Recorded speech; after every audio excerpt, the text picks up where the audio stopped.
O que está acontecendo agora em Brasília não é mais apenas uma crise, é um colapso total, um verdadeiro terremoto político dentro das estruturas do Supremo Tribunal Federal.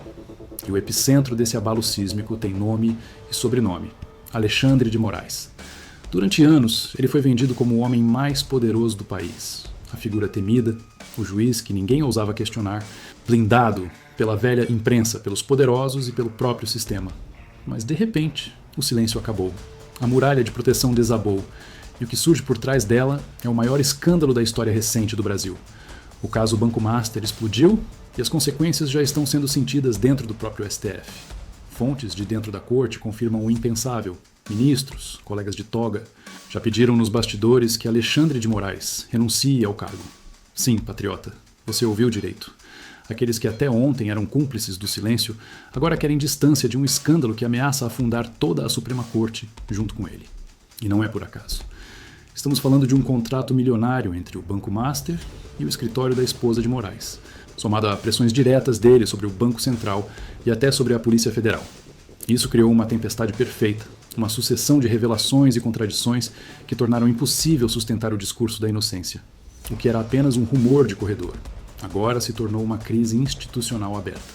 Pela primeira vez, jornais que sempre defenderam Moraes com unhas e dentes, Globo, Folha, Band e CNN, começaram a atacar editorial atrás de editorial. E quando a grande imprensa vira o canhão contra a criatura que ela mesma criou, é porque o sistema já decidiu. É hora do descarte. Seja muito bem-vindo ao Escalada Patriota News. Se você quer entender como o sistema está desmoronando por dentro e ver o que nenhum telejornal vai ter coragem de te contar com detalhes, já se inscreva agora no canal. Deixe o seu like patriota para que essa informação fure a bolha da censura e principalmente compartilhe este vídeo. O que vamos revelar aqui hoje é a anatomia de uma queda anunciada. Para entender o tamanho da gravidade do que está acontecendo agora, precisamos voltar um pouco no tempo e conectar os pontos que a mídia tenta deixar soltos. Nada do que estamos vendo surgiu de repente. O escândalo do Banco Master é o resultado de uma sequência de decisões, relações perigosas e coincidências que, quando colocadas lado a lado, formam um quadro de influência e poder sem precedentes dentro do judiciário brasileiro. Tudo começa silenciosamente em 2023. Naquele momento, Alexandre de Moraes vivia o auge do seu poder supremo. Nenhuma decisão sua era contestada, nenhum inquérito era questionado. A imprensa o tratava como um herói nacional, o guardião da democracia. E qualquer voz crítica, qualquer um de nós que ousasse apontar o dedo, era tratado como inimigo do Estado. Mas, enquanto a luz dos holofotes o cobria de elogios, nas sombras se formava um enredo que hoje ameaça derrubar o ministro mais poderoso da República. Foi exatamente nesse contexto de poder absoluto que a sua esposa, Viviane Barcy de Moraes, abriu um novo escritório de advocacia em Brasília.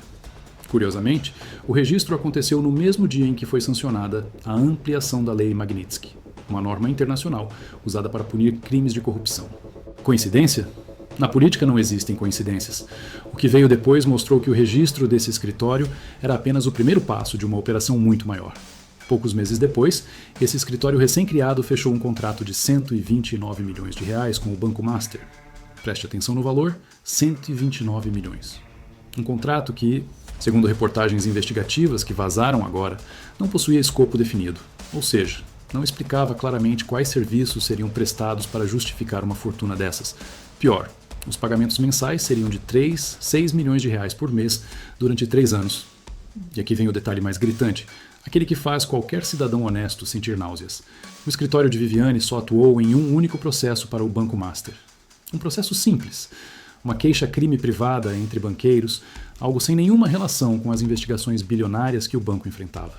A partir daí, o patrimônio de Viviane triplicou em menos de um ano. De 24 milhões declarados em 2023, saltou para 80 milhões de reais em 2024. Tudo isso enquanto o Banco Master acumulava denúncias de fraudes, falsificação de créditos e lavagem de dinheiro.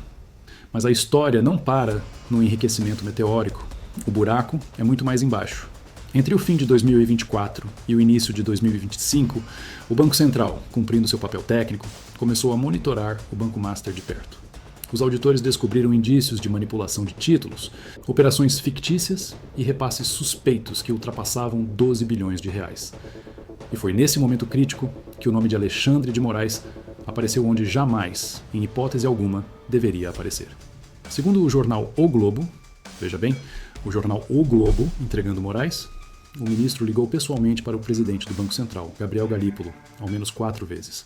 E não parou nas ligações. Chegou a marcar um encontro presencial para tratar da situação do Banco Master. Qual era o motivo dessas ligações fora da agenda? Pressionar por uma solução favorável ao banco. Um banco que, vale lembrar a todo instante, era o cliente de ouro do escritório de sua esposa. Essas informações foram confirmadas por 6 fontes diferentes, algumas de dentro do próprio Banco Central. E a gravidade disso escala para o nível presidencial. De acordo com o site Poder 360, o próprio Lula foi informado sobre as ligações de Moraes. Galípolo teria mostrado o registro das chamadas e relatado que o ministro do STF havia telefonado 5 vezes em um único dia, num desespero evidente para tratar da questão. Na prática, o que temos aqui é um ministro da Suprema Corte tentando interferir diretamente em um caso de fiscalização bancária sob investigação federal. Isso, em qualquer país sério do mundo, daria cadeia imediata. Quando as fraudes foram finalmente comprovadas, o Banco Central não teve saída e decretou a liquidação extrajudicial do Banco Master. O dono do banco, Daniel Vorcaro, foi preso pela Polícia Federal. Parecia que a justiça seria feita. Mas no Brasil, a justiça tem atalhos para quem tem amigos no poder. No dia seguinte, uma reviravolta vergonhosa. O ministro Dias Toffoli, aquele mesmo que já foi advogado do PT, assumiu o caso. E aqui um detalhe sórdido. Toffoli havia viajado de jatinho com o advogado do Master, o mesmo advogado que é próximo do governo Lula. O que Toffoli fez? Suspendeu todas as medidas da Polícia Federal. As buscas e apreensões foram canceladas, as investigações paralisadas e o processo foi centralizado e trancado no gabinete dele. O país assistiu incrédulo à blindagem completa de um banco, acusado de fraudes bilionárias. Enquanto a imprensa ainda tentava entender o que estava acontecendo, novas revelações começaram a pipocar, como se alguém tivesse aberto a torneira dos vazamentos propositalmente. A jornalista Mônica Bergamo publicou que Moraes também teria pressionado a Polícia Federal em favor do Banco Master. Segundo fontes internas, o ministro teria manifestado interesse direto no andamento da investigação, enquanto o contrato da esposa com o banco ainda estava em vigor. Em outras palavras, ele usou o peso da cadeira de ministro do STF para tentar interferir em uma investigação que atingia o cofre, que pagava milhões à sua família. A reação dentro da Polícia Federal foi de choque absoluto.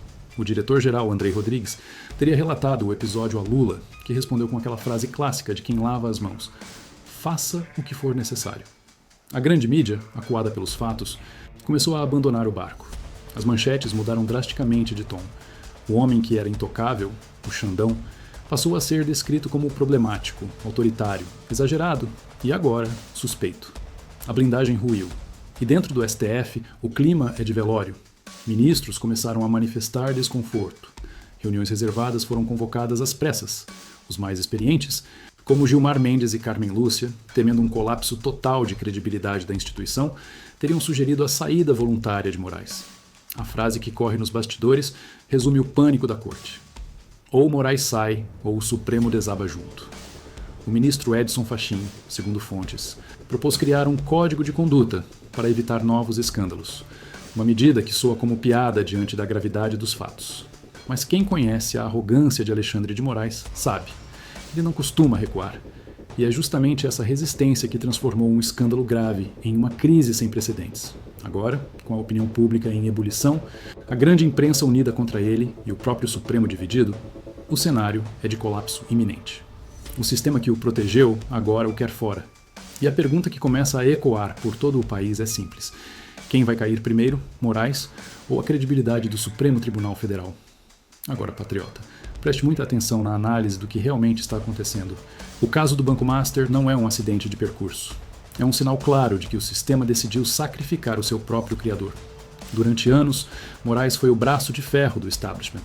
Foi ele quem executou as decisões mais polêmicas, quem calou vozes conservadoras, quem prendeu patriotas, quem estendeu poderes além dos limites da Constituição. E enquanto fazia o trabalho sujo, era exaltado. Mas havia um pacto silencioso. Ele batia e o sistema protegia. Só que algo mudou. O sistema percebeu que Moraes passou do ponto. Ele se tornou caro demais. O custo político de mantê-lo superou os benefícios. O estopim foi o dinheiro. Porque aqui, pela primeira vez, não se trata de defesa da democracia ou inquérito das fake news. Trata-se de grana, muita grana, 129 milhões de reais. Quando a imprensa corporativa decide publicar algo contra aquele que ela sempre protegeu, é porque a ordem veio de cima. As informações vazaram com precisão cirúrgica, cronometradas para destruir. Primeiro, a ligação para o Banco Central. Depois, a pressão na PF. Em seguida, o jatinho de Toffoli. Isso é método. É a fritura pública de um agente que já não serve mais. Eles estão oferecendo a ele a renúncia como uma saída honrosa, uma porta de emergência para tentar encerrar o assunto antes que novas provas apareçam. Mas Moraes não aceita cair calado.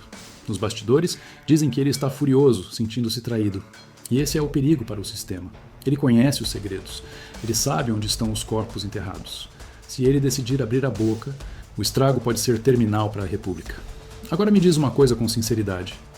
Em que país do mundo seria considerado normal um ministro da Suprema Corte ligar pessoalmente para o presidente do Banco Central em defesa de um banco que paga milhões à sua esposa? Em qual nação civilizada isso passaria impune, sem renúncia imediata, sem investigação profunda, sem pressão popular? Nenhuma. Mas no Brasil, isso acontece à luz do dia. E o que mais revolta é a hipocrisia. Durante 6 anos, Moraes teve carta branca para atropelar a lei.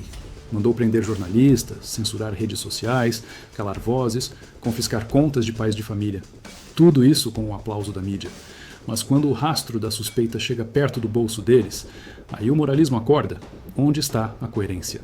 Onde está a moralidade que ele tanto cobrou dos outros? Será que a lei vale só para um lado?